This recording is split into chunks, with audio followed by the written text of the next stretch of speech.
শুভ সকাল বন্ধুগণ, আজকে আমরা যাচ্ছি হচ্ছে জয়সেতু ব্রিজে। সকাল সকাল জয়সেতু ব্রিজে যাব আজকে। তো গাইস তোমরা দেখতে পাচ্ছ ব্রিজের মধ্যে চলে আসলাম। তো তোমরা দেখতে পাচ্ছ নদীতে প্রচণ্ড জল গাইস, বর্তমান প্রচণ্ড জল, মানে প্রচণ্ড জল কি বলবো। আর ব্রিজ তো তোমরা দেখতেই পাচ্ছ, জয়সেতু ব্রিজ ওয়েস্ট বেঙ্গলের দীর্ঘতম ব্রিজ গাইস। 3.8 কিলোমিটার লম্বা ব্রিজটা, ওয়েস্ট বেঙ্গলের দীর্ঘতম ব্রিজ এইটা হচ্ছে জয়সেতু ব্রিজ। আর তোমরা নদীটা দেখতেই পাচ্ছ। তো গাইস এই নদীটার নাম হচ্ছে তিস্তা নদী। এটা ইন্ডিয়া থেকে ডাইরেক্ট গেছে বাংলাদেশে।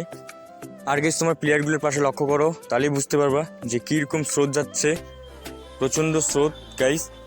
আর দেখতে পাচ্ছ এখানে একটা নৌকা পড়ে আছে। তো বর্তমান নৌকা, ওই ব্রিজটা হয়ে নৌকা টুকা চলে না, নৌকা পড়ে আছে। আর আর গাইস ভিউটা তো দেখলেই, তোমরা কমেন্ট করে বলো যে ভিউটা কীরকম লাগলো তোমাদেরকে। এখন আমরা চলে যাচ্ছি বাড়ি। এরকম বোরিং মিনি ব্লগ দেখার জন্য সাবস্ক্রাইব গাইস।